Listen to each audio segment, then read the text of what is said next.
The microphone screeched across the ballroom, and 300 people fell silent. My boss, Victor Sterling, stood at the podium with that smug smile I'd learned to recognize over 4 years. He adjusted his tie and leaned forward. "You know, everyone talks about work-life balance these days," he said, pausing for effect. His eyes swept the room until they locked on mine. He held up an empty manila folder. "Frankly, I just call it a fancy word for underperformance."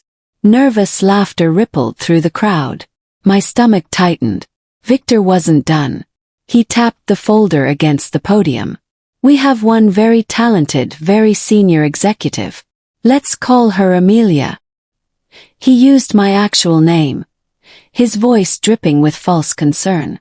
"Who's been doing her absolute best to prove you can't have both.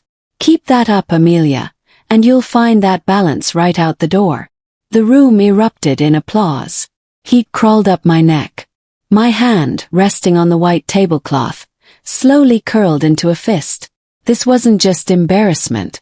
It was betrayal, calculated and cruel. The applause rang in my ears like an alarm I couldn't silence. I sat frozen while every leader, every peer, every junior analyst I'd ever mentored watched me shrink. They saw the mockery. They saw Victor's power move. And they saw me, unable to respond. But what Victor didn't see was the cold fury building behind my calm exterior. He thought he was humiliating a burnt-out employee who'd lost her edge. He had no idea what I'd been building in secret for the past 4 years. The humiliation wasn't about the joke. It was about the lie underneath. Victor had been undermining my projects for months, stealing credit, pushing me aside to elevate his favorites. And now he was framing my quiet resistance as failure. I forced a thin smile and raised my glass toward him in a mock salute. Inside, my mind was ice-cold and deadly clear. He thinks this is his victory. He has no idea what's coming. The title flashed in my head like neon. My boss publicly mocked my work-life balance. I gave my notice and revealed I was already operating the venture fund that just acquired him. My name is Amelia Vance. I'm 37 years old, a senior director of strategic acquisitions at Catalyst Solutions. And 2 hours ago, my boss made the biggest mistake of his career. Victor believed he was ridiculing a washed-up executive coasting on past glory. He thought I was weak, distracted, losing focus. What he didn't know was that every night, every weekend, every moment of that life he mocked, I wasn't relaxing. I was building. For 4 years I'd been founding, funding, and running a stealth venture capital firm with one aggressive focus. Phoenix Capital. Our target. Catalyst Solutions. Victor's company. The company he thought he controlled. I kept my day job for 2 reasons. Legitimate access to financials as an executive, and a front-row seat to Victor's weaknesses. I was the spider in the web, watching, waiting, weaving a plan he never saw coming. Tonight, as I sat through his cruel joke, I knew the endgame was close. Very close. I traced this plan back to 4 years ago. Victor had taken full credit for my IPO strategy, the one that saved the company from collapse. He stood on stage, accepted awards, gave interviews while I sat in the back, invisible. That night I didn't quit. I didn't scream. I went home, opened my laptop, and incorporated Phoenix Capital.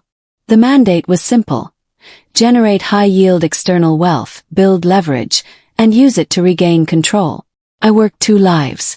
By day, I was Amelia Vance, loyal executive. By night, I was a venture capitalist, analyzing deals, courting investors, building a war chest. I kept detailed notes on Catalyst's weaknesses, Victor's blind spots, the company's real value hidden beneath his arrogance. Every boardroom slight, every stolen idea, every dismissive comment became fuel. I wasn't angry anymore. I was strategic. And Victor, in his towering ego, never noticed the woman he'd underestimated was quietly buying the ground beneath his feet. The past 6 months hadn't been underperformance. They'd been strategic withdrawal.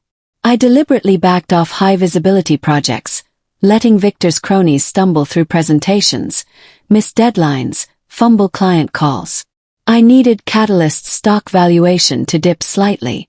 Not enough to trigger panic, but enough to make the acquisition sweeter for Phoenix Capital's investors. It was a delicate balance. Too much decline, and the board would intervene. Too little, and the price wouldn't justify our risk. I monitored every earnings report, every analyst note, every internal memo. Victor, blinded by his own narrative, saw my withdrawal as proof of his story. Amelia Vance was failing. He told the board I was distracted, unfocused, past my prime. He had no idea I was engineering the conditions for his downfall. Today's public humiliation. That was him overplaying his hand, giving me the perfect justification to walk away. Thank you, Victor. You just wrote my exit script. That night my phone buzzed. Beverly, Victor's chief of staff. Her voice clipped and cold. Victor wants to see you tomorrow morning. 7 a.m. His office. It wasn't a request. It was a power play. A follow-up humiliation to assert dominance. Kept my voice calm. Tell him I'll be there. But I'll need 20 minutes alone with him. And I have a document that needs signing. It's confidential. There was a pause. Beverly didn't like being told conditions. What kind of document? I smiled into the phone. An NDA for a small external consulting project I'm starting. Just a formality. It was a lie carefully crafted. The NDA was real, but it wasn't for consulting. Buried in the fine print was a clause granting me the right to terminate my employment at will, without notice or recourse. Victor would never read it. He'd sign it just to feel powerful, just to show he could control even my side projects. The trap was set. I opened my laptop that evening, the glow illuminating my small home office. My first major chess move had happened months ago, so subtle Victor never noticed. Using my executive access, I'd copied key strategic growth forecasts from Catalyst's secure server. Not proprietary secrets, nothing illegal, just internal projections that painted a picture of the company's real value. I anonymized the data, packaged it as industry insights, and leaked it to an obscure but influential financial blog. The goal was simple. Signal to the market that Catalyst had strong underlying fundamentals, right as Phoenix Capital prepared to finalize its acquisition bid. It was a classic value play. Create buzz, attract attention, justify the price. The blog post went live 2 weeks ago. Analysts started circling. Whispers began. And Victor, predictably, took credit for the renewed interest, never questioning where the leak originated. He thought the market finally recognized his genius. He had no idea I was directing the narrative. I arrived at Victor's office at 6:58 a.m. He sat behind his massive desk, looking smug, ready to launch into a lecture about commitment and priorities. I didn't give him the chance. I walked in, placed the NDA on his desk, and spoke first. Victor, before you start, I need you to sign this. It's for an external consulting gig. Just boilerplate confidentiality language. He barely glanced at it. He waved his hand dismissively, grabbed his gold pen, and scrawled his signature across the bottom line. He didn't read a single word.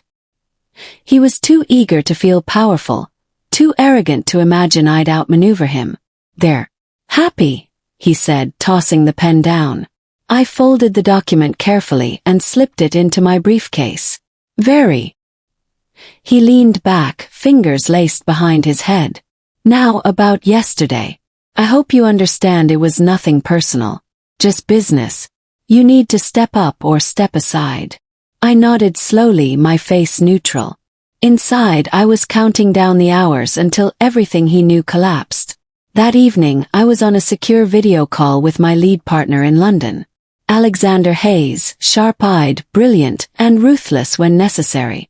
Alex, the hostile environment is confirmed. Victor's complacent. The pretext is set. Are the final contracts ready to close this week? Alexander's smile was all teeth. All conditions are met, Amelia. Legals reviewed everything twice. The financing's locked. We just need your final green light, and we move to closing. I looked out my window at the city lights, feeling the weight of 4 years lifting. Then let's finish this. I want the announcement timed perfectly. Friday afternoon, 4 p.m. Eastern, right when Victor's holding his all-hands meeting. Alexander raised an eyebrow. You're sure about the timing? He nodded. He's planning a victory lap. I want to turn it into a funeral. Alexander laughed low and dark. Consider it done. Welcome to the endgame, Amelia. I ended the call and sat in the silence, finally seeing the finish line. Wednesday morning, a company-wide alert screamed across every screen. Mandatory all-hands meeting. Friday, 4 p.m. Boardroom 1. Attendance required. Victor scheduled it for the worst possible time, right before the weekend, designed to feel urgent and controlling. I knew exactly what this was about. Victor was preparing to announce some fabricated internal victory, a distraction from the embarrassment of his public cruelty. He needed to reassert dominance, remind everyone who was in charge. What he didn't know was that Phoenix Capital was about to close the acquisition, and his victory speech would become the stage for his undoing. I marked the meeting in my calendar with a single word: showtime. I had 48 hours to prepare. 48 hours to ensure every detail was perfect, every contingency covered. I wasn't nervous. I was focused. This was the moment I'd been building toward for 4 years. And Victor had just handed me the perfect audience. I overheard Victor briefing Beverly near the coffee station. He thought he was being discreet, but his voice carried. I'm going to spin the recent stock dip as a failed attack by Zephyr Dynamics. Make it look like I fought them off, save the company. The staff needs to see strong leadership. Beverly nodded, taking notes. It was pathetic. Victor was inventing a crisis so he could pretend to solve it. Narcissistic theater at its finest. I noted the timeline. He'd make his announcement around 4:15 p.m., giving himself time to build dramatic tension. That meant I needed to walk in at 4:18 p.m., right after the news hit the wires but before he could finish his fantasy. I texted Alexander. Announcement needs to drop at 4:16 p.m. Eastern. Not a minute later. His reply was instant. Confirmed. Legals syncing with the wire services now. Everything was falling into place. Victor was building his own gallows, and I was tying the knot.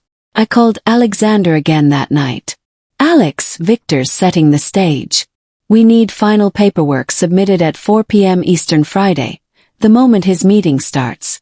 At 4:16 p.m., Phoenix Capital's announcement hits the wires. I need it to reference our new strategic growth portfolio, with Catalyst Solutions listed as the flagship acquisition. There was a pause. Alexander understood the theater of it. You want him to hear it in real time. In front of everyone. I smiled into the phone. Exactly. I'm not just leaving Alex. I'm turning his company into an asset on my balance sheet. I want every person in that room to see the power shift happen live. He whistled low. Brutal. I love it. Consider it done. I hung up and poured myself a glass of wine. For the first time in 4 years I felt light. Not because of revenge but because of justice. Quiet, calculated, absolute justice. Thursday afternoon I cleaned out my desk. Not with boxes or drama, just quietly. I removed my personalized coffee mug, a few framed photos, my favorite pen. I slipped my resignation letter, pre-written and sealed, into my handbag. I wanted zero trace of suspicion. I wanted Victor to believe until the very last second that I was still his loyal, humiliated punching bag. Colleagues walked by, offering awkward smiles or avoiding eye contact entirely. No one knew what to say after Victor's public cruelty. I didn't need their words. I needed their witness. The calm I felt was almost unnerving. No anger, no anxiety, just clarity.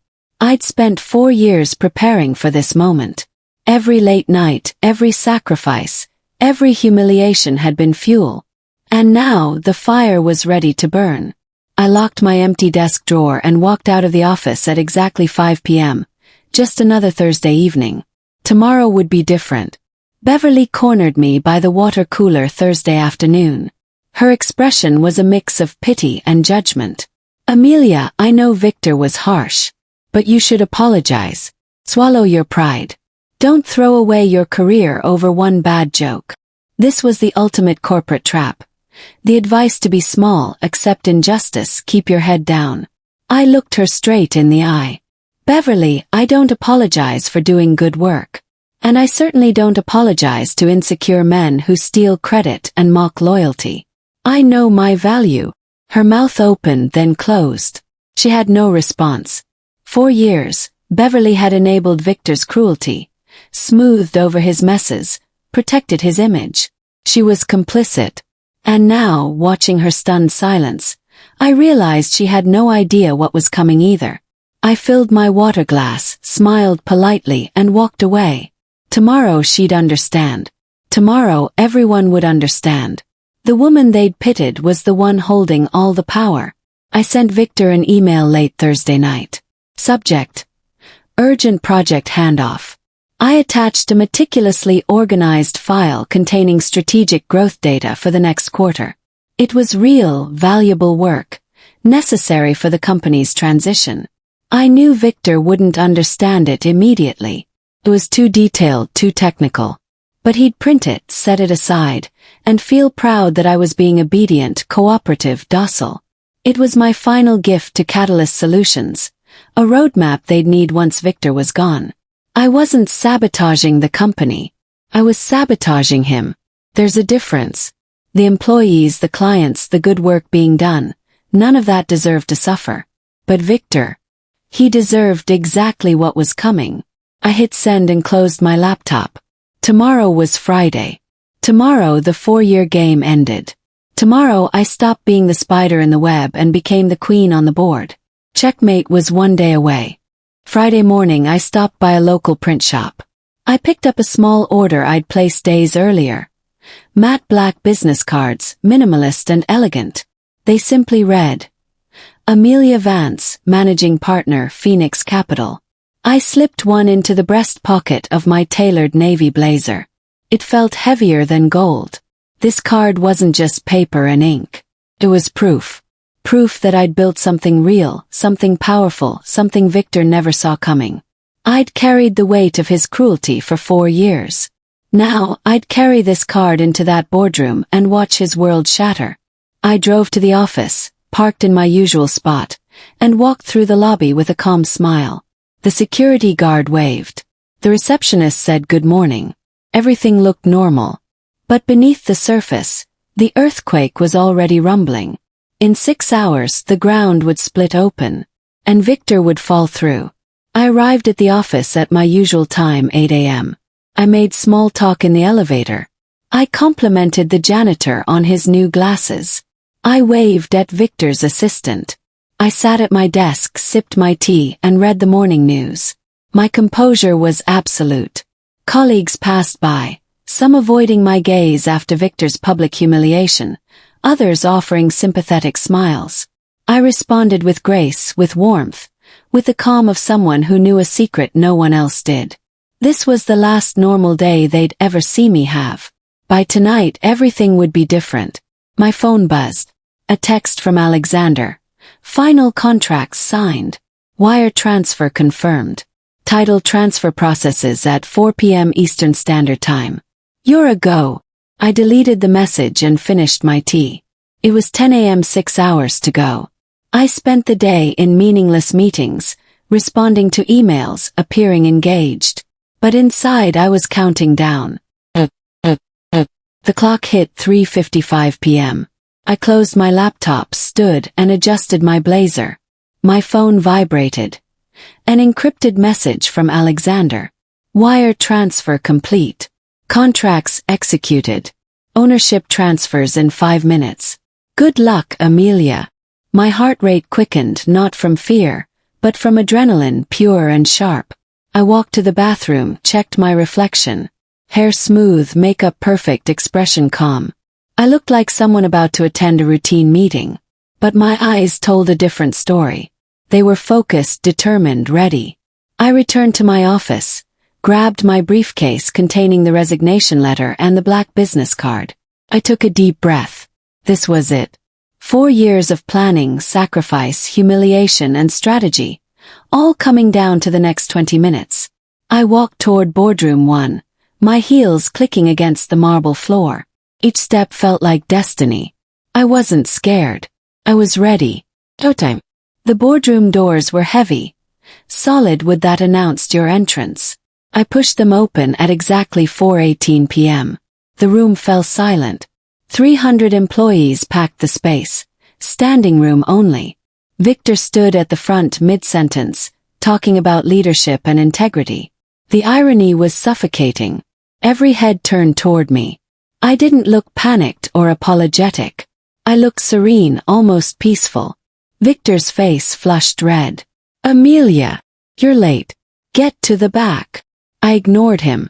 I walked slowly, deliberately, straight up the center aisle. Whispers erupted. People stepped aside. I reached the front, stepped onto the small stage, and placed my sealed resignation letter directly on the podium, pushing Victor's notes aside. I leaned toward the microphone, my voice calm and clear. "Victor, I regret to inform you that I will not be getting to the back. I'm not late, and I'm not here for your meeting. I'm here to deliver my 2-minute notice of resignation." The room exploded into gasps. Victor grabbed the envelope, his hands shaking with rage. His face turned a deep, angry purple. "You cannot be serious. After everything I've done for you." I cut him off, my voice steady. "You've done nothing for me, Victor, except motivate my departure. And since the NDA you signed Wednesday waives any clawback provisions or extended notice periods, I am now legally free to leave. Effective immediately." He spluttered, trying to form words. The entire room watched, frozen. He looked like a man drowning in front of an audience. "You're insane. You think you can just walk out?" I smiled, thin and sharp. "I don't think, Victor. I know." He raised his hand, pointing at me like a weapon. "You're fired. Security. Get her out." But before anyone could move, phones started buzzing. Dozens of them, lighting up across the front rows. The CFO, the General Counsel, the VP of Operations, all staring at their screens with faces drained of color. The General Counsel answered his phone, listened for 3 seconds and whispered, "Victor, the newswire just came through. An acquisition. Catalyst Solutions has been acquired." Victor's face went from red to white in an instant. He turned to the General Counsel. "What are you talking about? Acquired by who?" I reached into my breast pocket and pulled out the matte black business card. I didn't hand it to Victor. I tapped it gently against the podium, the sound cutting through the stunned silence. Then I turned to face the entire room. "Allow me to introduce myself again," I said, my voice carrying to every corner. "My name is Amelia Vance." I adjusted the microphone to my height. Victor was planning to announce a victory over Zephyr Dynamics today. He failed to mention that Catalyst Solutions has been acquired, effective immediately, by Phoenix Capital. The room erupted. Gasps, shouts, disbelief. Phones buzzed louder as the news spread in real time. Victor looked like he'd been struck by lightning. "Phoenix Capital. That's impossible. Who are you people?" He lunged toward me, but I raised my hand calmly, stopping him cold. I held up the black business card, letting everyone see the title printed in white. "I am a managing partner at Phoenix Capital, Victor." Victor's mouth opened and closed like a fish gasping for air. Around us, employees were pulling up the news on their phones, reading aloud in shocked voices. "Phoenix Capital announces strategic acquisition of Catalyst Solutions, valued at $420 million. Leadership transition effective immediately." Victor's eyes darted around the room, searching for allies, for explanations, for escape. But there was none. I continued, my voice cutting through the chaos. "And more precisely, Victor, I am the founder and majority stakeholder of Phoenix Capital. I haven't been failing at my job for the past 4 years. I've been acquiring yours."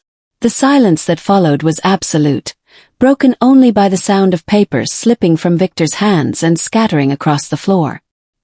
His entire world, his power, his control, had just been bought by the woman he publicly humiliated 48 hours earlier. Someone in the back started clapping, slowly at first, then others joined. Not everyone, but enough. Enough to show that some people understood justice when they saw it. Victor's face twisted with rage and confusion. This is illegal. Also, you used insider information. I shook my head calmly. Every action I took was legal, Victor. Phoenix Capital operated independently. My executive access at Catalyst was legitimate and disclosed. Our acquisition followed all SEC regulations. Your lawyers can review the documentation. It's airtight. The general counsel, still on his phone, nodded slowly. She's right. I'm looking at the filings now. Everything's clean. Victor looked betrayed, as if his own legal team had turned on him. But they hadn't. They were just reading the truth. I'd spent 4 years making sure every move was legal, documented, defensible. I wasn't a criminal. I was a strategist. Your position here, Victor, is now subject to review by the new ownership structure, I continued. That review will begin Monday morning. I suggest you spend the weekend with your family. It was a polite way of saying, you're done. Everyone in the room understood. Victor had been outmaneuvered, outplayed, and now finally out of power. I stepped back from the podium, letting the moment breathe. I looked out over the stunned crowd, meeting eyes with people I'd worked alongside for years. Some looked shocked. Others looked relieved. A few were smiling. To everyone else, I said, my voice softer now. I know your worth. I've always known it. You will hear from Phoenix Capital's leadership team early next week. Your jobs are secure. Your work is valued. This acquisition is about growth, not destruction. I paused, letting that sink in. Fear was the first emotion after an acquisition announcement. I wanted to calm it. As for Victor, I turned slightly, not looking at him directly. His service to this firm is now complete. I didn't say it with anger or triumph. I said it like stating a fact, cold and final. I gathered my briefcase, turned my back on the wreckage, and walked toward the doors. Behind me, chaos erupted. Questions shouted, phones ringing, voices overlapping. But I didn't turn around. I simply walked out, my head high, my steps steady. A woman who didn't seek balance, but who bought freedom. And with it, absolute justice. I stepped outside into the cool evening air. The sun was setting, painting the sky in shades of orange and purple. My phone buzzed constantly. Messages from Alexander, from Phoenix Capital's legal team, from former colleagues. I ignored them all for now. I walked to my car, got in, and sat in silence. For 4 years I'd carried the weight of Victor's cruelty. His theft of my ideas. His public humiliation. I'd built Phoenix Capital not out of revenge, but out of necessity. I needed to prove to myself that I was more than what he said I was. That I could build something real, something powerful, something mine. And I had. The acquisition was just the visible part. The real victory was internal. I'd refused to be small. I'd refused to accept his narrative. I turned every insult into motivation, every setback into strategy. I started the car and drove home. Tomorrow the real work would begin. Integrating Catalyst, supporting employees, building the future. But tonight I allowed myself a moment of peace. One. Not because I destroyed Victor, but because I built something he could never take away.